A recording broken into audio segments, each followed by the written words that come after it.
circles to wonder if I'm right, or am I doing something wrong? Some days you see me at my worst. I know a side of me that I cannot control. Never let me go. I'm far from perfect. I'll admit the crime and I'll do the time. Just don't ever let me go. You don't have the mind to walk away, I know. You're in too deep to give her, and you're too cowardly to let go. And you see me at my worst, nothing to hide. And from the depths I beg and I scream and I cry. Never let me go. No, don't entertain it. Oh, you get a shock if I put a lock on you. Never let me go. Never let me go. Oh, I know you're hurting,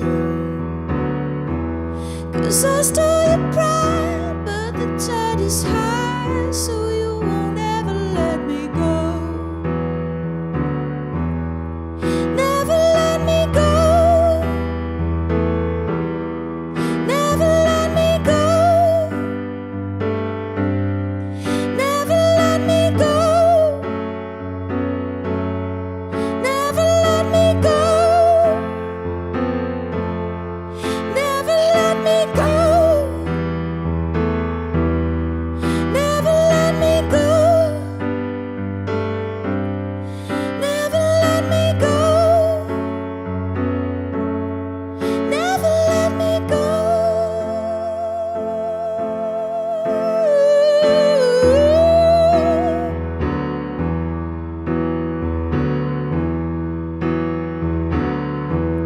Cause you get shocked if I put a lock on you. Never let me go.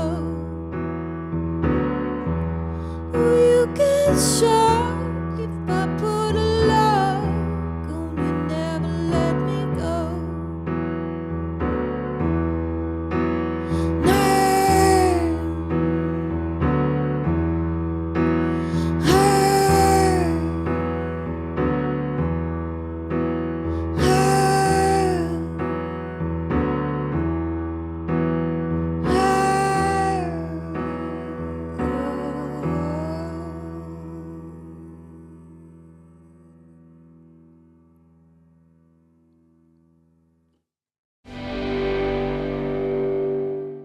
Welcome back to The Right Note, Sarah. Thank you. Thank you Thanks for very coming in again. No worries. How are you feeling? I know you were overseas, the US and the Europe on your tour, was Europe, it? yes, the I Europe was. and the Europe.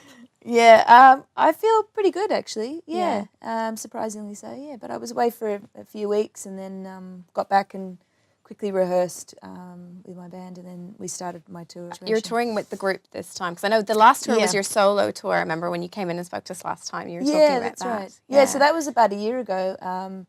So the tour I just did in Europe and America was actually just a solo one as well. So it feels really great to be back with the band, and because I don't play anything when I, when I sing with the band, I just concentrate on singing and cutting loose on the stage. So it's a nice thing to do after kind of feeling a bit chained to the piano for a little while. I mean, you wrote this album, Depth of Field, with a band, didn't you? I mean, there was quite a collaborative process. Yeah, it was. I wrote it with 3 guys that I've been playing with for like the last 10 years or so. But I mean, we just wrote it like piano, guitar, drum machine kind of thing, pretty simply. But we've kept quite, a lot of those, those main elements in the music. But yeah, it does feel like it's interesting because we wrote the album on a stage and in a very sort of theatrical environment. And it's interesting now. I haven't really realised until now how it feels to perform it on a stage because I've been playing it solo, like I said, and stuff. But to play it with the band, it's like that theatrical feeling has really kind of come back. So I guess you don't really know how it's gonna feel. Like you can rehearse it, but it's not until you're actually on the stage that everything kind of comes to life. Well, at least for me, anyway. Well, it's interesting because you used that sort of concept, didn't you, when you were writing it? I mean, it was great to get to see your process in that ABC documentary you made, and particularly for this album. I mean, because you've talked very openly about that sort of feeling of writer's block, I suppose, that you felt before you went into it. I mean, what was it like letting people into that process, to have them see that songwriting so openly in that documentary? Well, yeah, it didn't really hit me until the day that it was going to be played on the ABC. So I didn't really think about it too much because Brendan, who made the documentary, is somebody that I'm really comfortable with, and we work together, but then we're also good friends, and so it felt fairly natural to invite him into the space.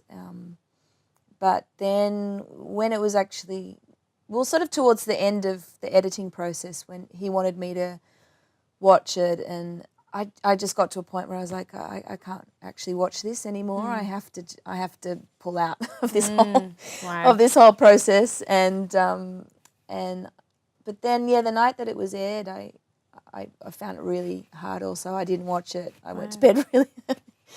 And it's not like, oh, woe is me, but it's just like nobody wants to watch themselves, and so it was difficult in the end to think that people were seeing a pretty.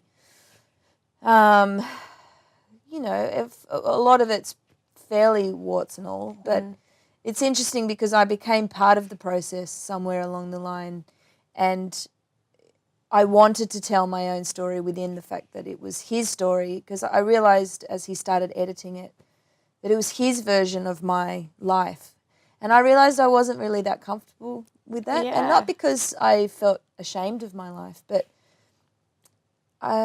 I suppose just at this point in time, I wanted to be, I wanted there to be some element that it was, of me. I wanted it to be my telling of my story, and I realised how different perspectives are. And so I got more involved by recording these voiceovers, telling him what I thought my life was and how my life started, and telling about my parents and telling about my relationship with the people that I play with, because I did feel like there was something a little removed about it, and so it was kind of, that's why it ended up being quite confusing, because it was like I was watching this thing that looked like it was my film, but it's not my film. But then I'm narrating it, and I got quite psyched out by it, to be honest. Well, I mean, you must have some sympathy then for those Bachelor contestants who get edited to be made the villain on those shows and things. I mean, that was like a mild version of what they have to go through. I was definitely the villain at times in I don't think so. The writing process. I've seen it. No, I mean in real life, I probably I probably was. I mean, everybody has their moments when they're working very closely with each other. I mean, it's difficult to spend that amount of time with people and there not be some moments of, tension. Or how does that manifest for you? Are you like a person who screams, or do you internalize? What is it? I've been told that I'm quite scary when I get angry, so I'm trying not to look you in the eye as I say that. But I'm the kind of person that's quite nice, and then all of a sudden kind of not nice. Right. In that I don't know. But I'm a bit of a walker-outer, a bit of a stormer-outer. It's not something I'm proud of, but that's honestly. But I have been known to raise my voice. What does it take to get you to that point, though? I think if I'm not being listened to, or if I don't feel like I'm being respected or something, or I don't know, or just I don't know. I think when you feel really passionately about something, and you put a lot of energy into it, you can get it a little bit out of proportion in terms of how important it is in the greater world.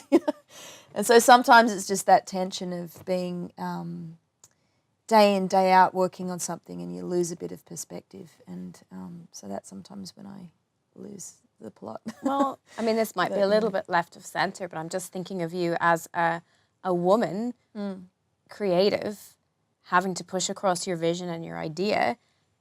So not always that easy compared to how a man might have it. So perhaps we need to have those moments where we sort of flip out and show that we're actually, this is ours, we're in control and we're the boss. Yeah. But I don't know if that's ever been an issue for you or if that's something that you've ever faced. No, sometimes I've definitely felt that way. And I'm not, like I said, I'm not proud of the way that I've dealt with it in the past, but I think that has been a source of frustration for me sometimes.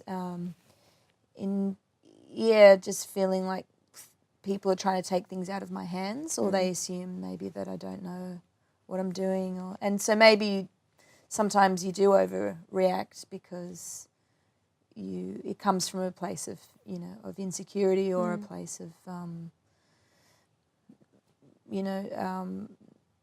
not maybe feeling respected in the past, or so I think unfortunately that has played into my my career and my working relationship with people. Sometimes it's necessary, I think. You just have to make your voice heard at a certain point. Yeah. Show It's that just you're not about trying to do it. So I how I was saying that, sometimes it feels like it's nice, and then not nice. I just try to be more consistently. Just be a bitch 100% of the time. People will be cool consistently, so people, I think I've just learnt to be a bit more direct, and I'm not as afraid as I used to be I think I was often trying to be nice. Oh, is that okay? And I'm a bit of a panderer to things, but I think now that's one good thing about getting older. It's a great thing. Is I feel like I just don't really have the time to. I'm just going to get straight to the point most of the time.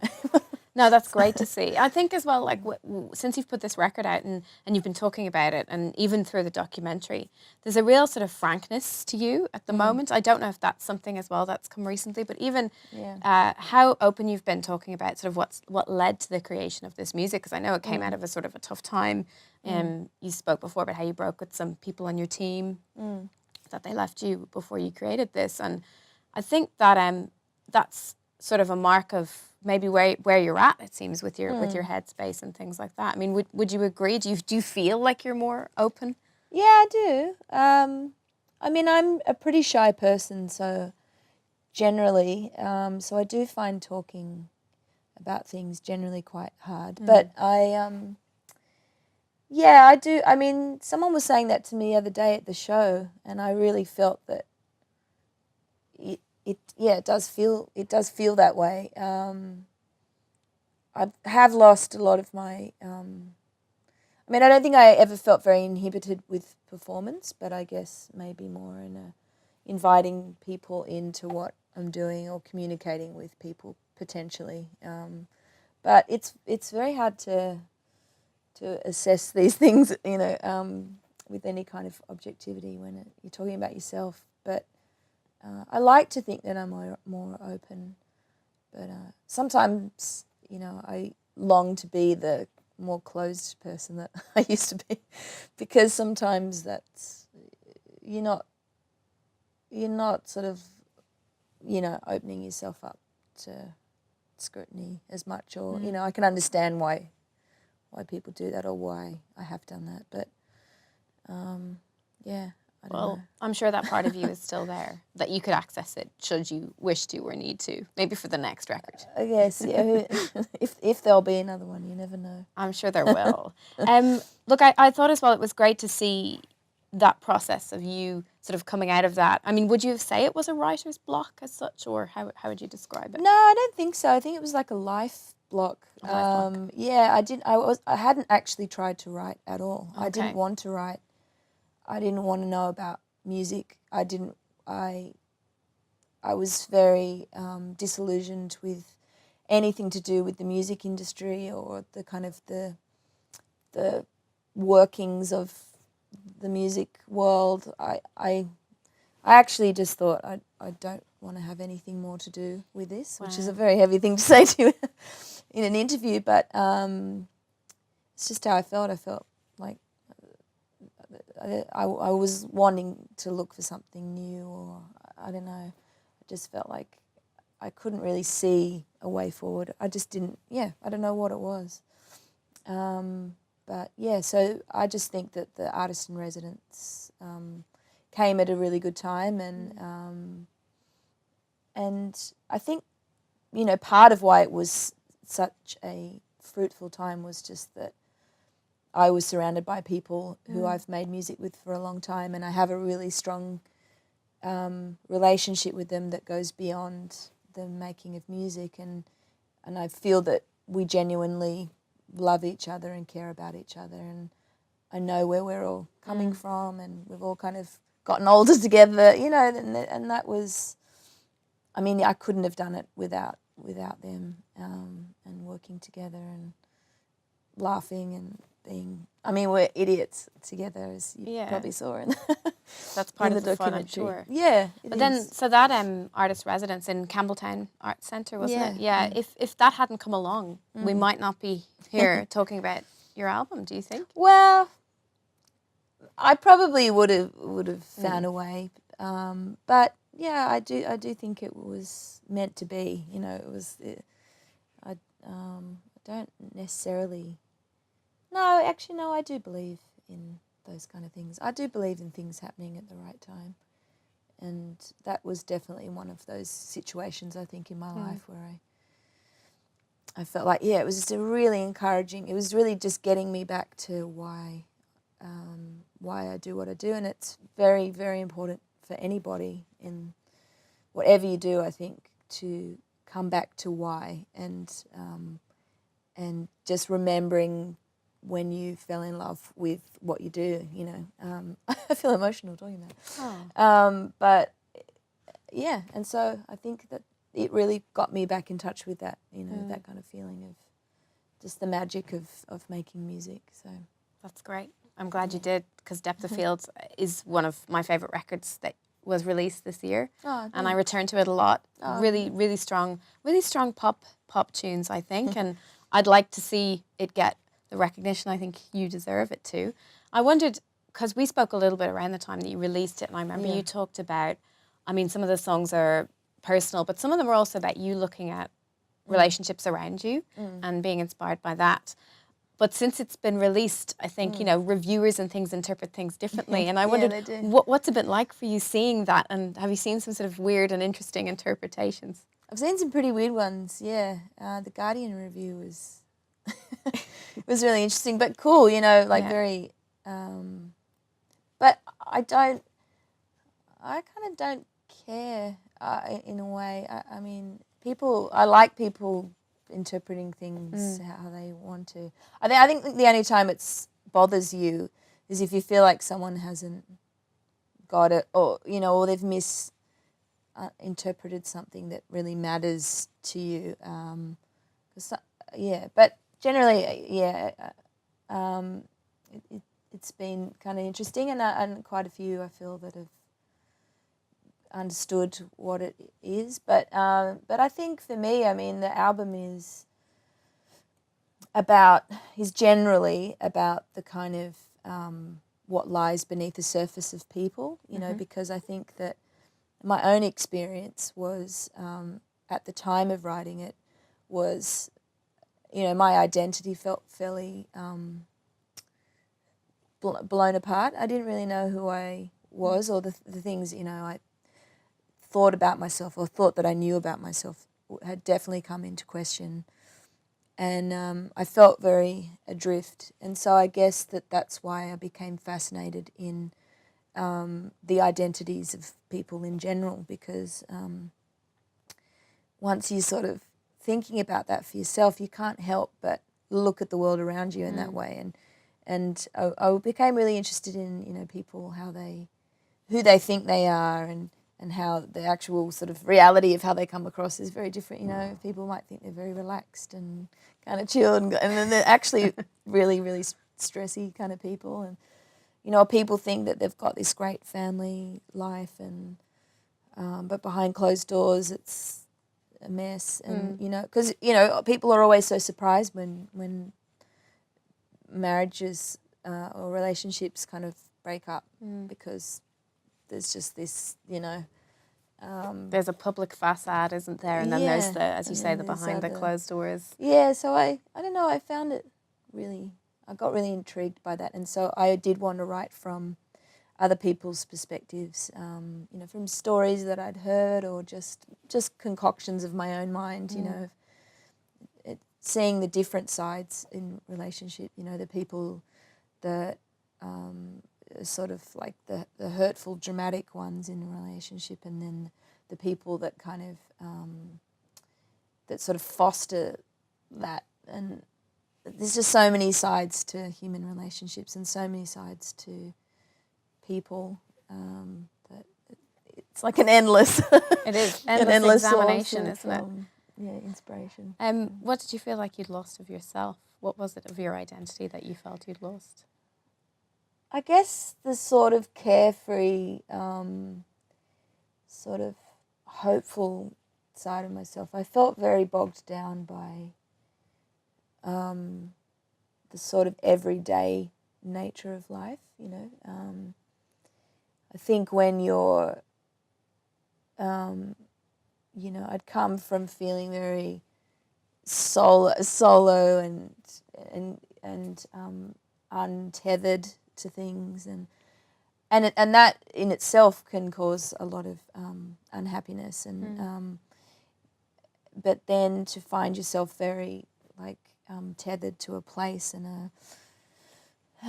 then that kind of mixed with like losing a long-term sort of working relationship and things like that. I guess all that, you realize how much those things form your identity, or like who you think you are. Anyway, I'm not really answering it properly. What did I? Yeah, I could have just stopped with. I have a you know, grasp of but- it. Yeah, a combination of maybe having family duty, whereas Yeah. before maybe you didn't have so much. No, I've never. For a long time, I've lived in a very sort of bohemian's not the right word, but you know, I've been doing what I want for a long time, and but I think also having a child, because you're looking, they become everything to you for you know, all this. I don't know when it will ever go, but you're always just looking to them, like, what do you need? Like, what do you want? You kind of, you get quite lost in that, and that is really a beautiful thing, and it's a really, it's an amazing thing to feel, to be keeping somebody alive, and that, you know, they're living, they're continuing to live. It's amazing. And you know, but it's very difficult to not feel lost in that. And I don't know that it's not that lasts forever, but there is definitely a significant period of time where that becomes all consuming, and maybe after that as well, like it's that you lose a little bit of passion for other things, because there's so much passion going into that one thing, and it's essential to put that passion in. You know, you wouldn't want it any other way, but it comes with these things of like, well, who am I now? You know, and in some ways, I think I have a stronger answer now for those things.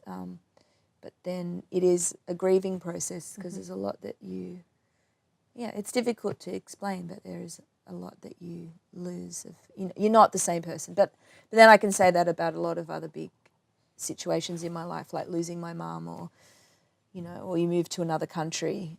You're forced to become kind of a different version of yourself, and that's kind of scary, and you just want to hold on to something. But I mean, I can relate to that for sure. Yeah, But I would imagine that there are so many parents out there relate to what you're feeling as well. You talked to there about how you think that you've got almost more of a solid picture now in a way of of maybe your place in the world. So do you feel like you've Yeah, found but I don't yourself want to. again, I never or- like to place too much importance on that being about having a child either, because I'm just always so aware that, you know, I can just hear the other people just saying, "Oh, you know, It's like, different for everybody. yeah," and Yeah, you of know, course. part of it is is aging and is. That's why, you know, I like to kind of say that, you know, any big life change, and I think it's just one of the, you know, one of those big life changes, like losing somebody or. Of course. Um, But do you so feel? yeah, what was the? Well, do you feel that you've sort of found yourself again? Do you feel happier in yourself? I feel like before you were don't saying you know. feel like you'd lost something. I think things change from day to day, if I'm going to be honest. But I don't know. It's an yes, and no. Look, it's a hard question. I'm not going to deny it's a difficult Yeah. question. Yeah. But look, as I said, I have really, really loved this album. Oh, I hope thanks. that you do make more music. I know that you're being very careful there, not No, to I'm just being pinpoint anything. stupid, yeah. But and you're going to be going out on tour with it as well. So I hope that Yeah. is it enjoyable music to play? Are you It's enjoying amazing. Yeah, it feels really great. Yeah, it's a very enjoyable album to play. So yeah, I'm really, and yeah, I'm enjoying performing in a way that I haven't before. So Yeah. I don't know what that is. Well, enjoy every minute of it. Thank Enjoy you, being yeah. up there. I hope it goes really well for you. Well, thank you very much. Thank you.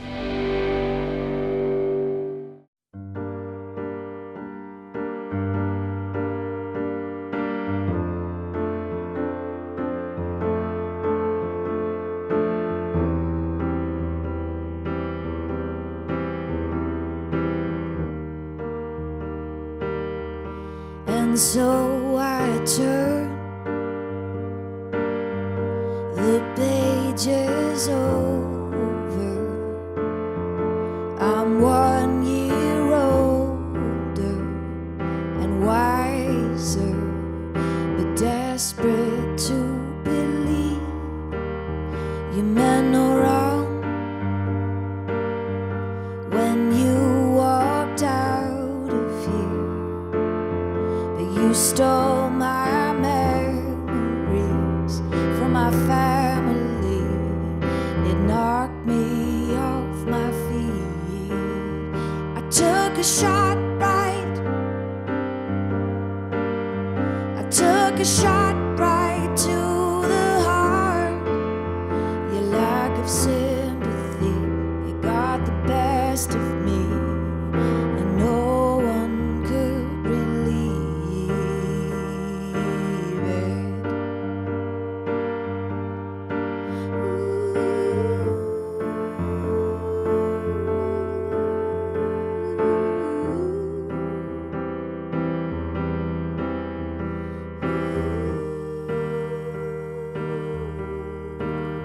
One day you turned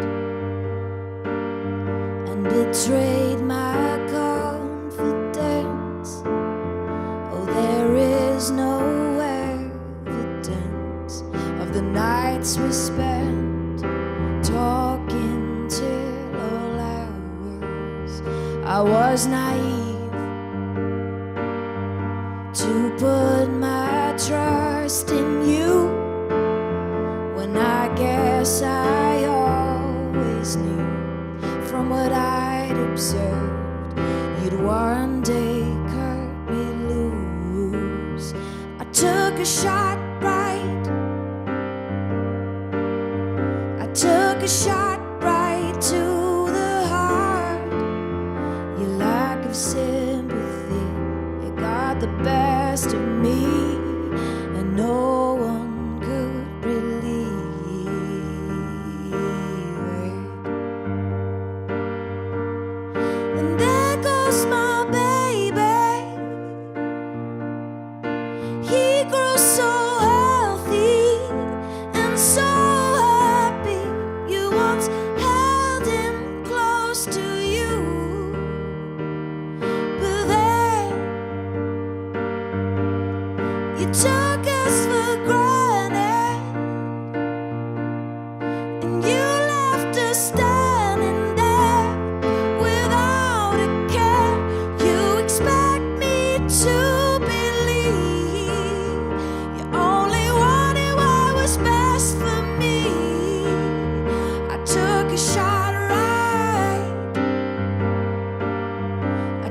a shot right to the heart. Your lack of sympathy, you got a hold of me, and no one could relieve it. I took a shot right,